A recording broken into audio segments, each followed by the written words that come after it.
The most important thing you have to do is understand where you are, the truth of where you are in your journey.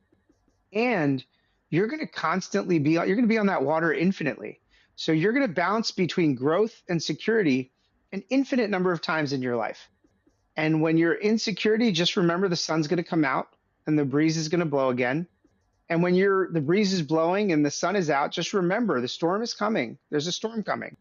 And your job is to just be mindful and ebb and flow between those.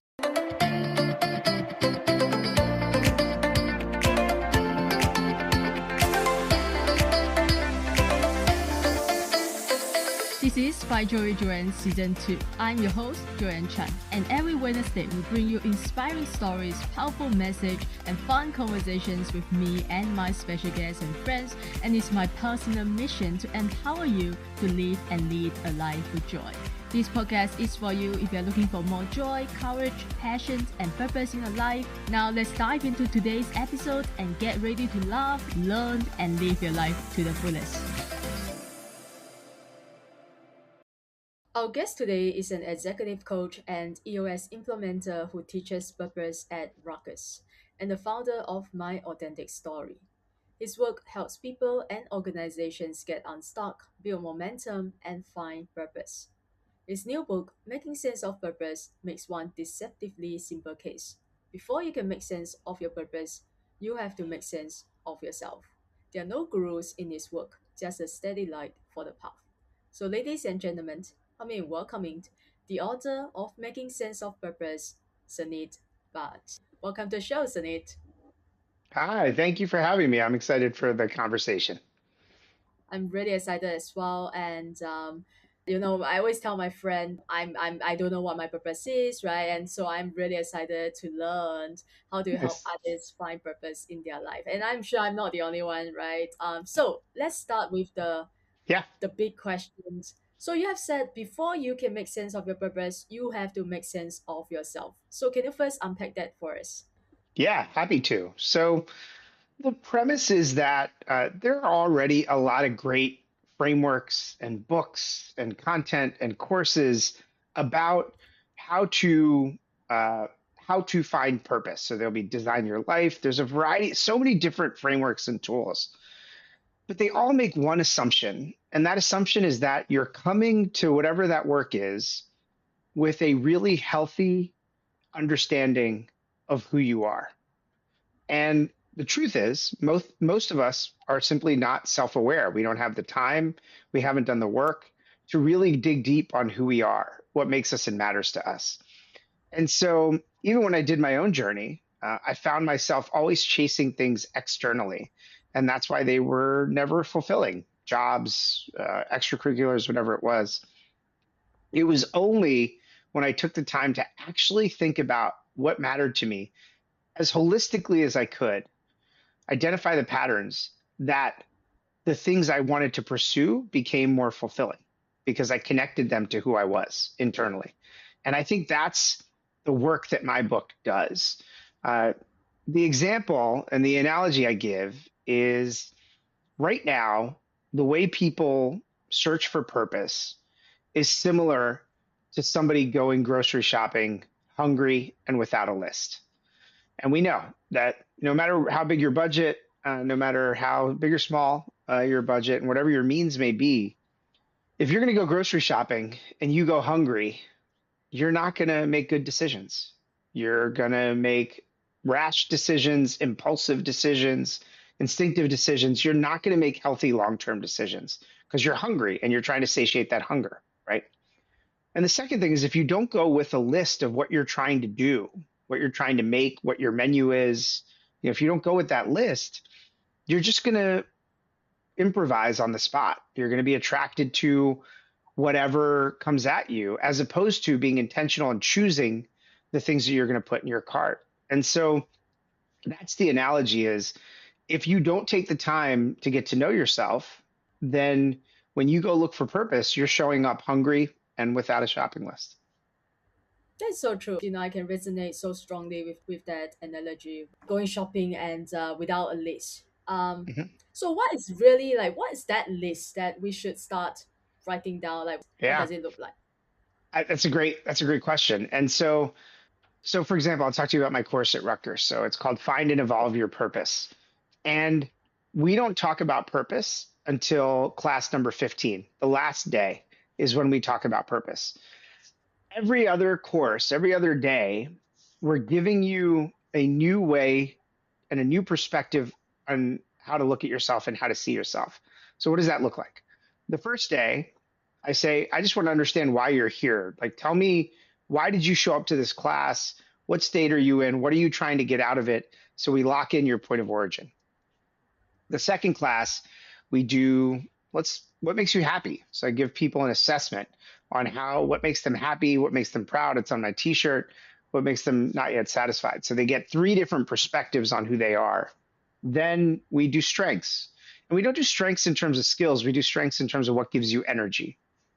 Then we do dreams. The next class we talk about just dreams. We just go deep on dreams.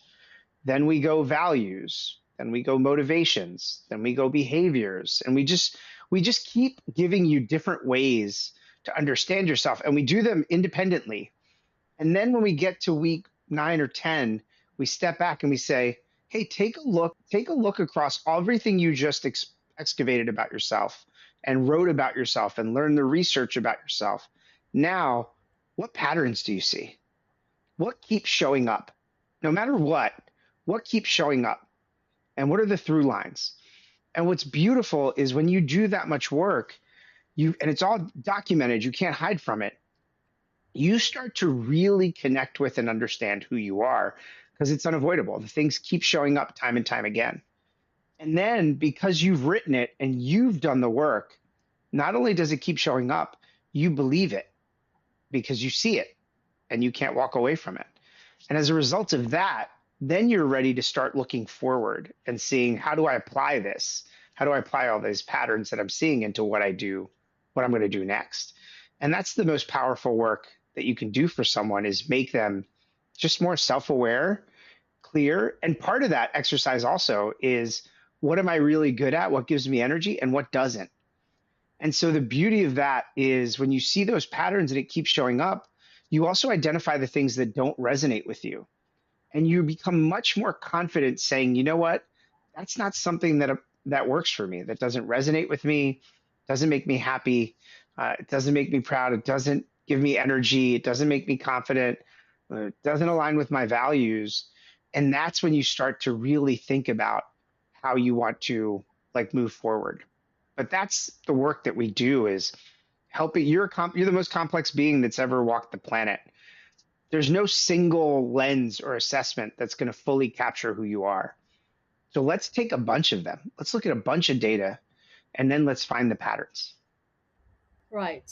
I really love all the questions that you were sharing, like why are you here, what makes you happy, what gives you energy. I think these are the questions that we don't always ask ourselves, or we don't never ask ourselves before, right? Yeah. So I really love your approach. So, before that, you mentioned many people chase, the framework. Hmm.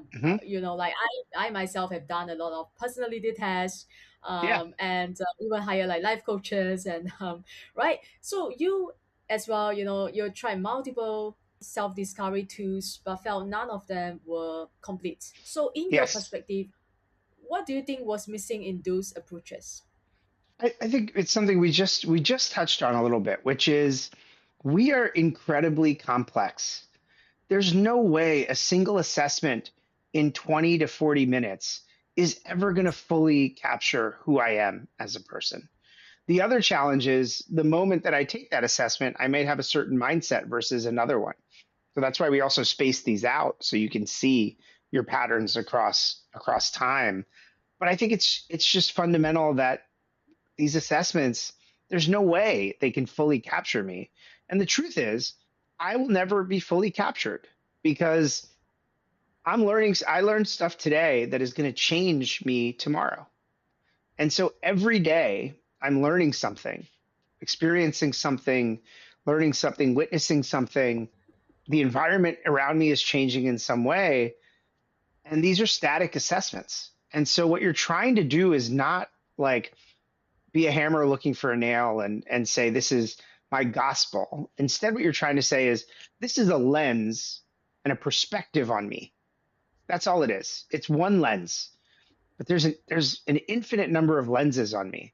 Now, what's interesting is the first time you take your first assessment, maybe it's 60% correct.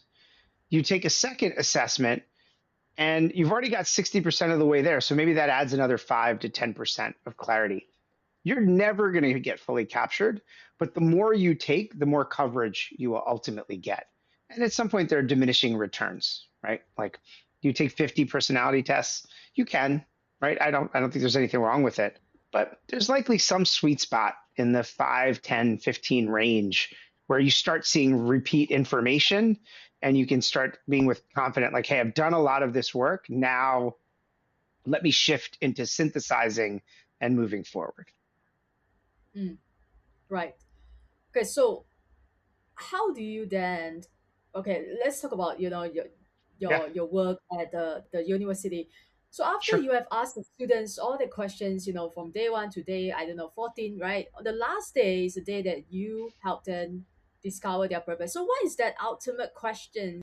Because I still, I have too many questions, but yeah, what is the ultimate question we should ask ourselves in order to narrow down and identify what that one purpose is for us? Yeah, so I think that's actually probably and that's actually not how I approach the last class. So, the students do so it's every class is 3 hours. The students do the first class, they do happiness, and then we do something called co-journaling, where they create a journal and they invite me to join them and journal alongside them. So they're answering questions, they're going deep, they're reflecting, and I journal with them. So we really make sure that they get happiness. We really make sure that they get strengths. And then when we get to the last third of the course, I just put them in situations where they have to articulate what, what's next. What do they want to do next? How are they going to share their story? And they surface the patterns. There's no ultimate question I ask them that says, now what's your purpose? Instead, I give them tools and I make them synthesize, I make them reread, I make them look for patterns, I make them identify the things they want to that show up. And then we talk about how they want to apply it, which is okay, you did all this work. Is it in service of a career? Is it in service of a relationship? Is it in service of what is it in service of? And they apply it. But there's no like silver bullet question.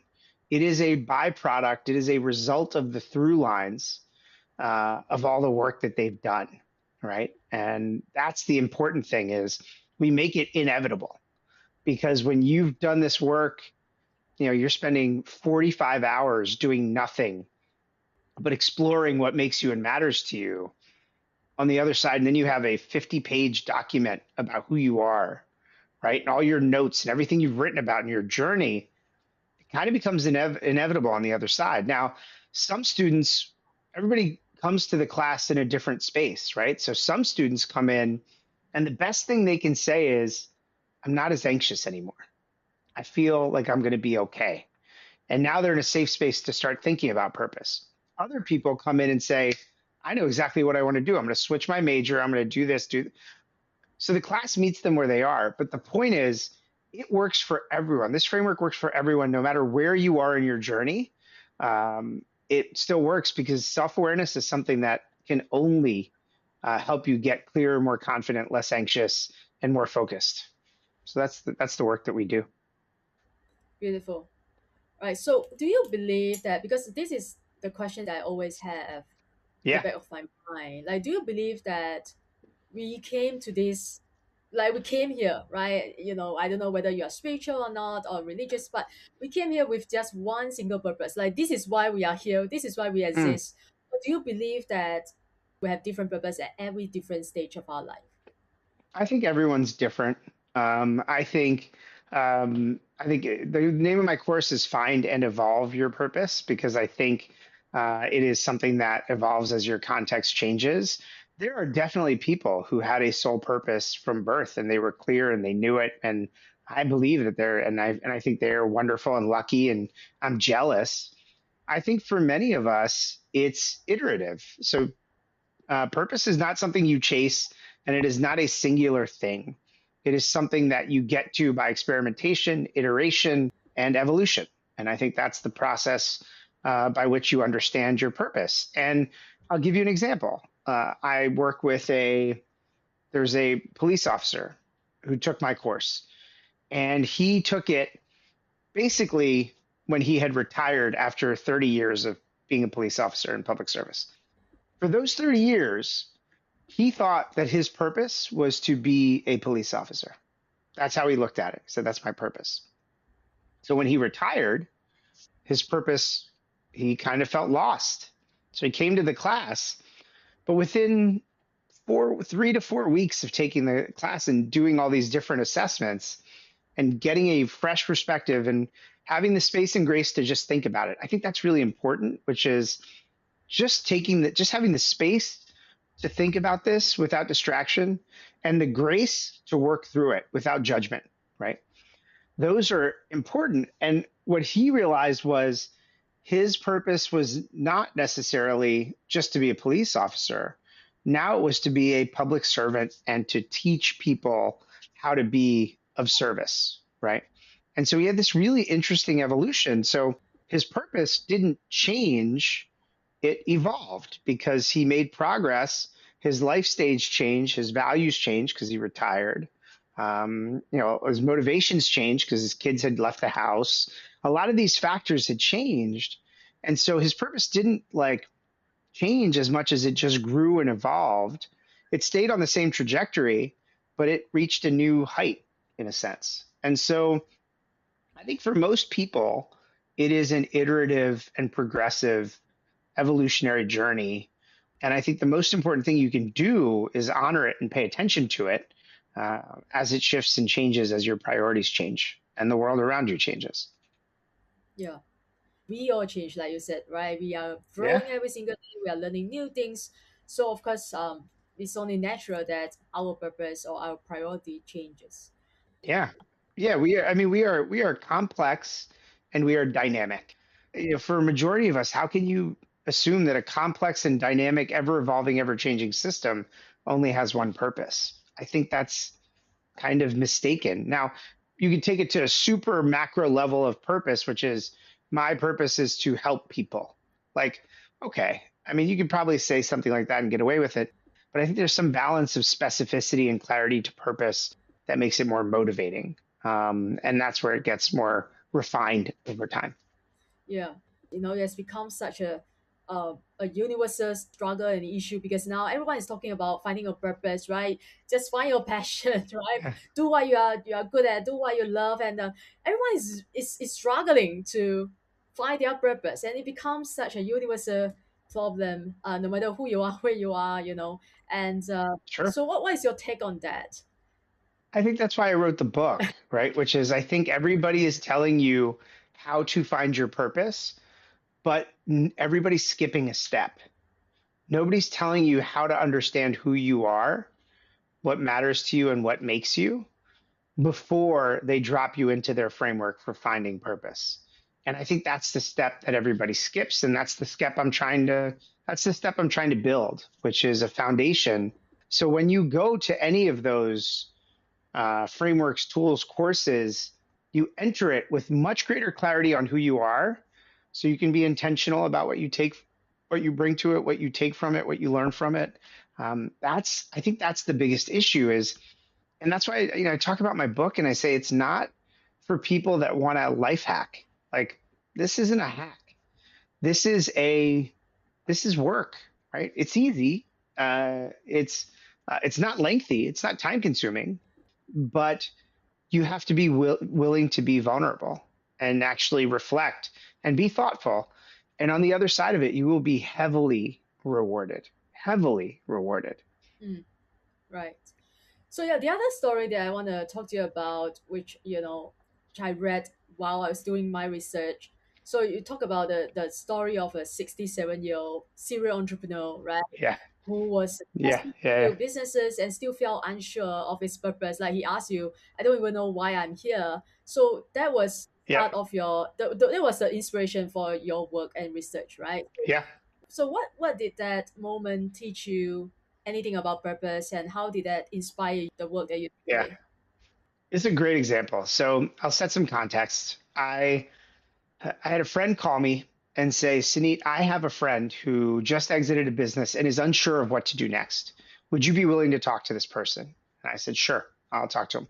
So we get on the phone and as I research this person, basically you understand that this person has exited multiple businesses, so financially successful, has an amazing relationship with his wife, so healthy partnership, uh, is a real like mentor and role model to his children. So excellent father, great parent, and is a pillar, if not an icon in his community. Has done so much, given back so much to the community that it would be hard for him to walk around the community without somebody saying hi, right? So that's the backdrop of this person. And yet the first thing he says to me is, I say, hey, what do you want to talk about? And he says, Suneet, I don't know why I'm here.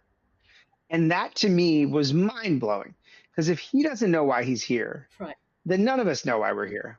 Because he's successful on every dimension you could think of, financially, personally, paternally, from an impact and social impact focus. He's successful in everything he does. And so we do that conversation and he just unloads a little bit and he's uncomfortable. And then I just start probing. I'm like, hey, talk to me about the things that you've accomplished. Talk to me about how that made you feel. What made you happy? Like I start doing some of these questions and we only talked for 60 to 90 minutes. He wasn't a client of mine. It was a work I did for a friend. But at the other side of that, exiting the conversation, he just felt a little more at ease and a little clearer and a little less anxious. And the only thing we did was give him space, grace, and some guides and prompts to help him remember all of the things he had done, all of the feelings he had felt, and everything that he had accomplished. And the challenge is most people don't do that, right? Like if I were to ask you, tell me about something bad that happened last week, you would identify something and you'd be able to articulate it pretty clearly. And you might even go into detail. And then if I were to say, tell me about something good that happened last week, you would tell me about it, but it would be a much shorter story. You probably wouldn't remember the details as vividly. And that's the challenge. It's both of them happened. The problem is we're naturally hardwired to remember the negative stuff. If we want to remember the positive stuff, we have to be intentional about it. We have to make it a priority. And nobody makes it a priority. And so at the end of that call, it clicked for me. And the big takeaway was, man, if we're waiting for a 67-year-old hyper successful individual on every level to raise his hand and say, I don't know why I'm here, like what are we doing for everybody else? Yeah. How much goodwill, how much productivity, how much happiness are we losing because we're not helping people understand themselves very early? And so that inspired me to develop the course that I designed, the course that I teach at Rutgers. And from there, that became my coaching. And people still wanted more of it. So that turned into the book that I have now. Yeah, I love that. So, I mean, thanks for sharing because Sure. it puts everyone at ease, I believe, because we tend to think that or believe that because of society that we have to arrive, like we have to be successful financially and we have to get married, build a family in order to be successful and happy, right? Like that's where we should Yeah. arrive.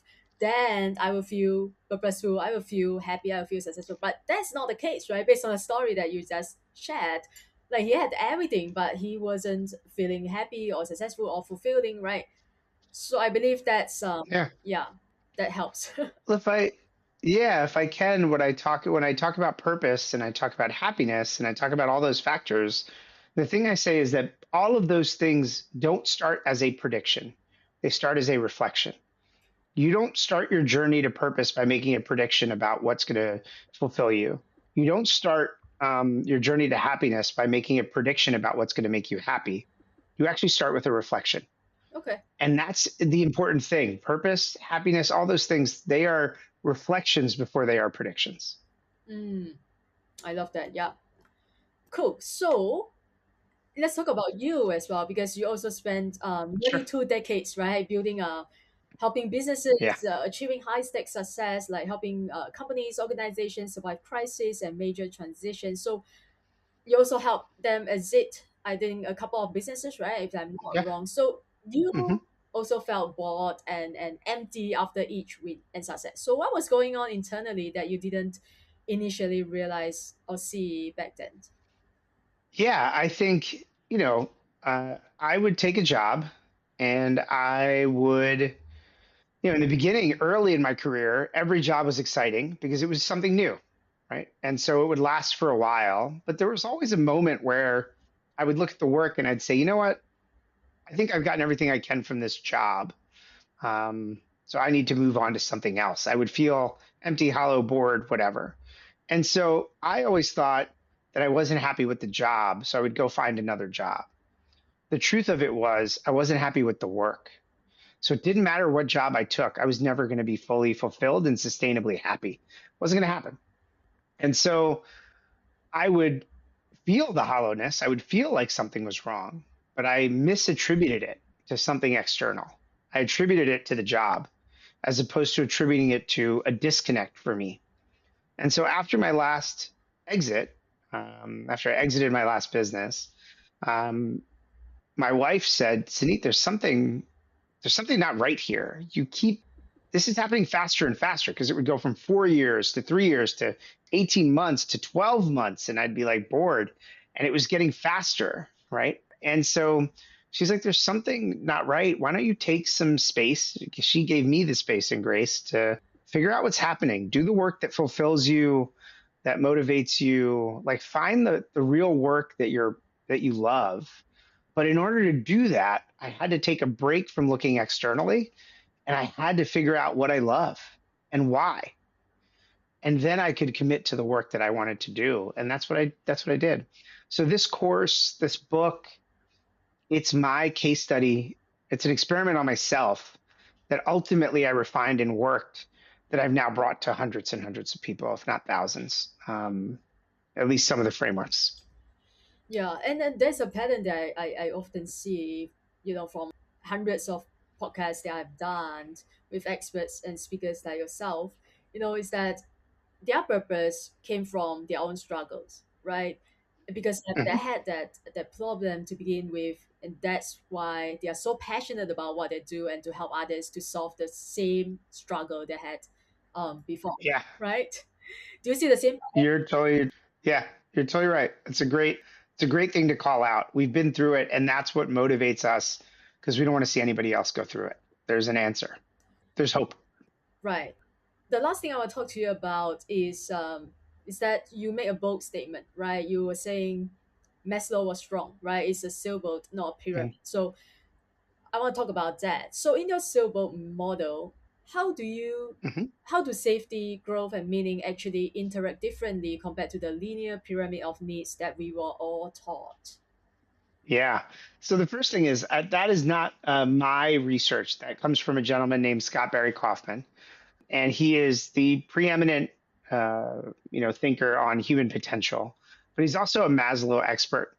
And in his research and his deep study of Maslow, what he learned was that Maslow never saw self-actualization as something that you achieve once and permanently. He saw it as an ongoing journey, 2 steps forward, 1 step back throughout your career in life. And so he also realized that Maslow never drew his hierarchy of needs as a pyramid. That was somebody adapting it to a slide environment or an easy presentation format.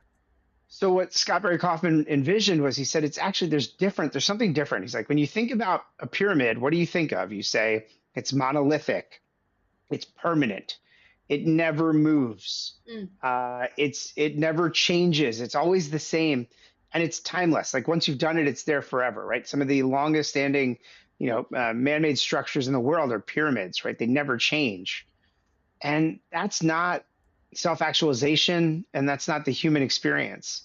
So he said, what's more accurate is think of a sailboat. First, let's think of the sailboat. So the sailboat has the ship and it has the sail, right? And then let's put that on the water, right? So it's not just about the boat, it's about the environment, right? There's some things you control and some things you can't. So now you've got this boat, and he said, the ship is your security. Whenever something's affecting the ship, you have to be mindful of it. You have to protect it. And he said, in your sail, is growth.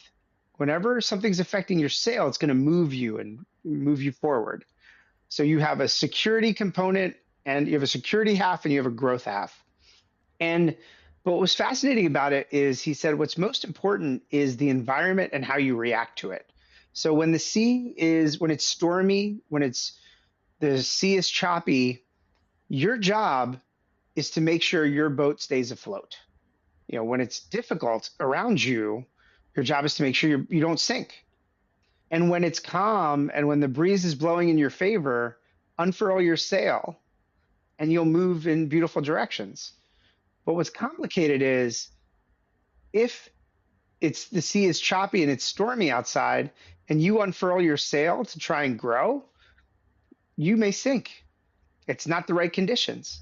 And conversely, if it's calm and breezy, but you forget to unfurl your sail, you're going to miss the moment.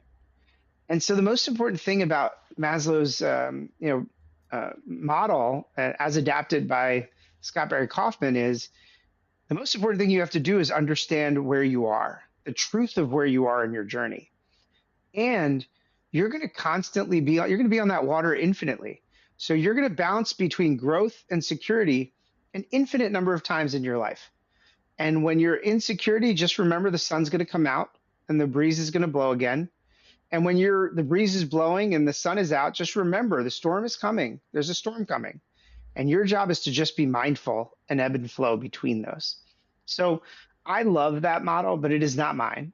It's Scott Barry Kaufman's model, and it's beautiful. Yeah, that's wow. Yeah, I mean that's life changing, right? And the way you explain it, Yeah. it makes so much sense, and it's basically life, right? Everyone is going through that. Yeah. So yeah, thank you so It's much. beautiful. That's beautiful. So Sure. for someone listening right now who feels the same cycle of achievement followed by emptiness and unhappiness, what is one small but honest starting point to begin making sense of themselves today? I tell everyone the most important thing, the first place to start is to reflect on what makes you happy and to reflect on what has given you a sense of confidence. And so the exercise is happy, proud, not yet satisfied. But what I would tell people to do, and I do it with my children, I do it with executives in boardrooms, I do it with conference, like it works everywhere. But my 10-year-old and 12-year-old could do this exercise. And before you go to bed or when you wake up in the morning, I encourage you to just write down 3 things that made you smile from the last day. Just made you smile, right? Then I encourage you to write down 3 things where you felt your confidence grow. You feel proud of something you accomplished, right? And or whether you accomplished it or not, it could be something you tried and failed, but you feel good for the progress you made. But write down 3 things that make you proud. And then I encourage you to write down something that you want to improve upon today. Not what your boss tells you, not what your spouse tells you, not what the world tells you. What's something you want to get better at today? And what's interesting is you will come at that with momentum now because you will have thought about happiness and smiles, you have thought about confidence, and then you pick up something that you think you want to do better, you have a running start at it. And the reason I start with happiness is the precursor to success. It is not the other way around. Happiness is not an outcome, happiness is a backdrop. And when you identify what makes you happy, then when you're on any journey, you're more likely to persevere because when there's a bump in the road or a turn or a zigzag or something unexpected, you're happy. So you take it in stride. If you haven't given yourself that backdrop, then when something happens unexpected, you may see it as a reason to quit and give up. And that's why I say that's the best place to start. Yeah, right. So find your happiness, find your confidence, and 3 ways to improve. And what do you want to improve today? I love that. Now it's time for Yeah, some journaling, guys. And Sunny, thank you so much for your time today. I really appreciate your sure. generous sharing with me and my listeners. Now, tell my people if they want to, because we have international audience, if they want to reach out, Yeah. connect, or take one of your courses, do you happen to have any e-course, online courses that people can take? Hmm. I do not yet have any e-courses. The best places to get a hold of me are makingsenseofpurpose.com. So that is where the book is, and it's available for pre-order. LinkedIn is a great place to connect with me. That's where I do most of my engagement. And also, I'm new and experimenting with Instagram. So my Instagram handle is Suneet on purpose, and I'm slowly starting to put some things out there as well. But those are the best places to engage with me. But the book is, the book is the easiest access point, and it's a great place to start. Beautiful. So I believe in your book you would have. Is it going to be like spaces where they can write down and journal while they are going through reading through the book? Yeah. Okay. Yeah, so in the book, there's a little bit of space, but there's actually when you go to the website, there's some QR codes in the book that take you to a website, and there's multiple ways you can engage and do the exercises. There's a verbal dictation option, and there's a typed version, and then there's a printed version that you can print out. So I'm not going to charge people for the workbook, which is what a lot of folks do. You can just download it, print it, or just verbally engage with it. I want people to be able to have that.